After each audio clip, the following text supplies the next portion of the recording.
Edhe pyetja do ishte, si je në shpirt? Si je thellë brenda? A ka mbarësi shpirti jot? A është i përtërir shpirti jot? Si do i përgjigjesh kësaj pyetje? Çik më personale, çik më tutje do ishte, apo kalon kohë me Perëndin? Apo e ushqen shpirtin? Ma men fillim vitit që fillum gjithë, o burra do lexojmë gjithë Biblën. E ma men. Tash jemi për një javë, jemi gjysmë vitit. Ku jemi me leximin e Biblës? Ta them unë ku jemi. 15 deri 20% e njerëzve lexojnë Biblën çdo ditë te krishterëve. 80% e fillo derkes Anafilla kapitulli 3 e kam lexuar. Kështu që nxitja ime do ishte, s'ka gjë, rifilloje prap. Sepse ashtu siç trupi fizik ka nevojë për gjëra bazike, çka ka nevojë? Buk, ujë, ajër, të paktën.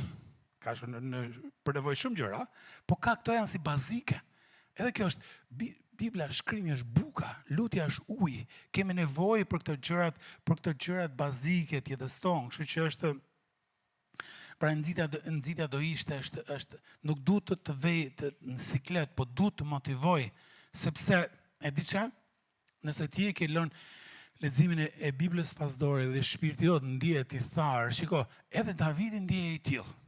Psalmi 42, vargu 5, Davidi thot, pse likështohesh o shpirti im? Nuk i thot dikujt, gruas, po çka ke moj zemër, pse likështohesh?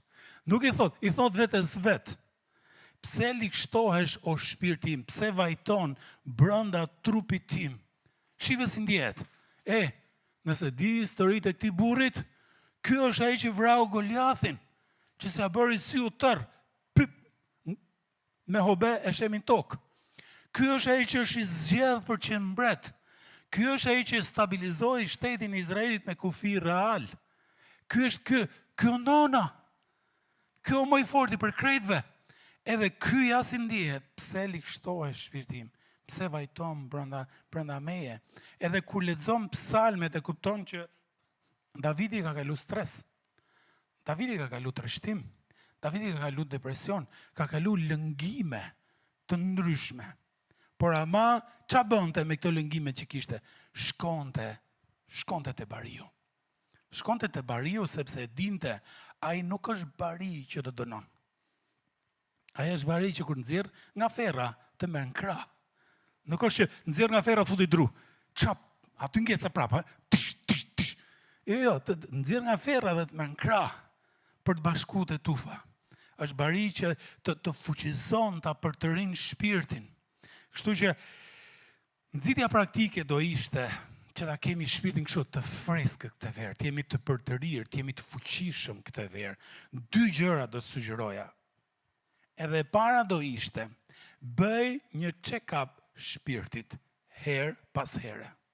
Në njërë thë, na keni sill, ma ka sill ma i dunës check-upi. Se ta ambulanca më thonë 100 herë, hajde për check-upin, hajde për check-upin, hajde për check-upin, e përzi ato analiza, ato gjëra që du të bëjmë. Por, ama edhe shpirti ka nevojë herë pas herë për t'i bërë check-up. Për ta pa orë, si është shpirti, si jam shpirtërisht. Edhe shiko, a ka mbarësi shpirtim, a është i përtërir shpirtim, sepse si thuhet te Mateu 16:26. Që përfitim ka njeriu nëse fiton gjithë botën dhe pastaj humb shpirtin e vet. Është shumë i bukur ky vargu. Edhe ky varg tregon rëndësinë e madhe që ka mirëqenia e shpirtit, më shumë se çdo gjë tjetër. Edhe në gjuhën e përditshme e përdorim. Hajde gjem ca shprehje me shpirtin, që i përdorim në gjuhën e përditshme. Mos e bëj atë gjë, mos e humb shpirtin për aq. Në shprehje tjetër, më ndihmo. Ma knaqi, qarë? Ma knaqi shpirtin. E tjetër, ma vrave në shpirt. Qa është i tjetër? E ke shpirtin e bardhë. Të kalali shpirt. Të kalali apo jo është konga. Shpirt madhë, shpirt vogël, shpirt zi, me gjithë shpirt. Më kara shpirtin fund konve. Njeri me shpirt. Po më plas shpirti, po më plas gjani. Shiko, me shpirtin ka kuptimin qartë, të gjithë brëndis, Ti gjithë gjës tonë brenda, gjithë anën e brendshme. Shiko, kur je mirë në shpirt dhe kur shpirti jot ka marrësi, duke sikur gjërat i merr më lehtë. Ore, kur s'është mirë kjo anë e brendshme çanot. Gjithë tjera duken lamsh. Gjithë tjera duken zi. Gjithë tjera duken mrapsh. Mund të kesh, mund të bësh, mund të jesh, mund të kesh ble, çfarë do gjë. Por nëse shpirti nuk është i mbar, nuk është mirë, nuk është rregull, nuk të hyn sy fare, nuk të hyn sy. Shiko, gjendja e shpirtit na ndikon si sillej me njerëzit. Gjendja e brendshme na ndikon, si marrim vendimet, zgjedhjet që bëjmë, na ndikon gati çdo gjë. Prandaj ka shumë rëndësi. Si e ke shpirtin sot? Si e ke brendin tënde? A po kujdesesh për brendin, për shpirtin tënd? Është dikush me shpirt lënduar kuptohet kollaj. E di ku kuptohet? Nëse do me ditë burri e ka shpirtin lënduar ose gruaja ose mami, babi ose fëmijët, sepse ai personi ja fut kot. Ja fut kot e kot prap. Sepse nuk është terezi për brenda, edhe i merr vendime koti njëra pas tjetrës, sillet keq me tjerët, bën gafa pa lidhje. Pse? Sepse shpirti është lënduar, është i trazuar, është lëmsh për brenda, edhe nuk është në terezi. Edhe më e keqja, kur brendia jo nuk është në terezi, na ndikon mendjen. 1, na ndikon dhe shëndetin fizik. 2, prandaj do kontrollu her pas here. Do bëhet check-up shpirtit si që bëjmë check-up trupit. Si është shpirti jot? Si është brendia jote? A është në paqe me Perëndin? A je i ngopur me Perëndin e ti? A ka në gjë që nuk shkon brenda teje, apo është mirë çdo gjë? Kemi nevojë për këtë lloj check-upi. Unë kam ndarë me ju shumë her pas here, por për ne si familje dhe familjet tona ka qenë 4 vitet para Covidit kanë qenë shumë të rënda. Sepse 4 vitet e para Covidit kemi patur një vdekje çdo vit. Një person i dashur në familje, ka qenë shumë vite të rënda. Në mes tyre gjërave kishim probleme në kish me disa nga drejtuesit e kishës, kishim sfida pafund, ishte koha më e vështirë. Ai 4 vjeçar për ne. Edhe në kohë të tilla, i ligu loz me emocionet. Loz me emocionet, sepse në kohë të tilla ti ndihesh koti, e do të fajsosh veten për gjë. Ja të kisha bërë këtë më mirë. Ja pse po të kisha bërë dhe këtë. Ja pse e thash këto. Jo mos kisha thënë atë. Po sikur të kisha bërë këto, mos kisha bërë atë. Dhe shiko. E di çfarë ndodh? Ose të paktën kështu na ndodhi neve. Ndërkohë që po rëndohej shpirti, edhe trupi për zgërlaqej. Edhe trupi fizik po e vunte. Nga pagjumësia, nga keq ushqyerje dhe nga gjithë të gjërat. Sa mirë që Zoti është i mirë. Sa mirë që Zoti është bariu i mirë, që vjen edhe të nxjerr nga shkurrja ku ke ngec. Edhe të nxjerr nga shkurrja edhe ta përtërin shpirtin. Prandaj, duhet të pyes një 20 herë sot, nuk di sa herë po. Si e ke shpirtin? Si je brenda? Apo i lejon emocionet negative të ndikojnë edhe ta rëndojnë brendin?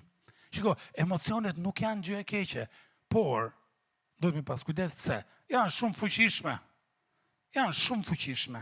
Nëse emocionet dalin jashtë kontrollit, të thynë në mes.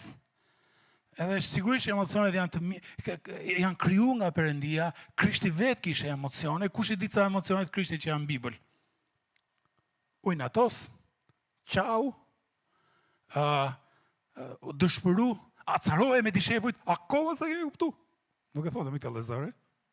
Pa e kuptoj që acarohe me të, gëzohej, përjeton të shumë emocione, madje në kopshin e Getsemanis, Jezus ishte shumë i ngarkuar emocionalisht, edhe shkoha që sipas shkrimit, më sa kuptojmë, duke shumë i ngarkuar emocionalisht. Mateo 26, hajde shohim ç'i emocionet e Jezusit. Mateo 26, vargu 38, 39, 38 para. Atëherë Jezusi u tha atyre dishepujve të tij, ç'a i tha? Shpirti im, brëndia ime është thellësisht e trishtuar. Jam shumë i ngarkuar. E di sa? Deri në vdekje. shumë i ngarkuar. Çuna, qëndroni këtu dhe rini zgjuar bashkë me mua. Jam keq çuna. Jam keq. Do mbas njëri tensionin, mrini afër. Jam shumë keq. Këto janë vargjet që përshkruajnë gjendjen e Jezusit të ngarkuar shumë. Madje, disa i ngarkuar ishte Jezusi, sa që edhe djersa ju bë gjak. Madje edhe mjekët thonë, për shkak se gjasat janë, që janë qarë kapilarët e gjakut që janë afër gjëndrave të djersës, edhe gjaku i ka dalë nga gjëndrat e djersës jashtë. Edhe kjo është gjendje që mund ta përjetojnë dhe ushtarët kur janë përballë një lufte ose betejë që ka një ngarkesë shumë të rëndë psikologjike, emocionale, ju ndodhe njëjta gjë. Ngarkesë e madhe, e brendshme e shpirtit, edhe i plasi gjaku i dilte gjak, nuk i dilte djersë. Shumë i ngarkuar. Edhe kur Jezusi ishte kaq i ngarkuar, ç'a bëri? Po blej heni kena të lagja. Po ku doli, boni në gjok. Si që thoi stresi. Pa ndeshjet. Kush lë sot? Lë spaja më duket. Gjermania ka fitu më rëmë. Unë jam Anglim, po gjithë e kemi qef. Shiko, vargu 39. Kur Krishti ishe ngarkum të mërësisht, qa bëri? Atere, 39. Dhe si shkoj pak përpara, ra në fytyrë për tokë dhe qarë? Dhe qarë? Lutej, duke thënë, ati im, në qofë se është e mundur, largoje për me këto kupë, është shumë e rëndë. Me gjithatë, jo si dua unë, por si do ti. Qarë ndodhi me Krishtin? Ngarkesa emocionale e afroi më shumë me atin. Ngarkesa e madhe emocionale e bëri të shkonte më afër atit, më afër bariut. E lejoj edhe në fund e shprejo të që ndjem shumë keq, është shumë e rëndë kjo, por qa bëri pjesa fundit? Ju dorëzua drejtimet të bariut, ju dorëzua vullnetit të atit. Kështu ndihem, kështu dua, nëse është e mundur, largoje, por jo qa thonë emocionet e mia, jo qa thot brendia ime, por qa thua ti, jo i shtyrë për emocioneve, por i drejtuar nga ati. Prandaj, nëse dhe hetoje shpirtin të në tani, nëse do t'i bëje check-up, merë frim, 3 herë, drejtohu, dhe ata si lup doktoresha, ty për të matë atë rrahjet e zemrës, qa do gjente?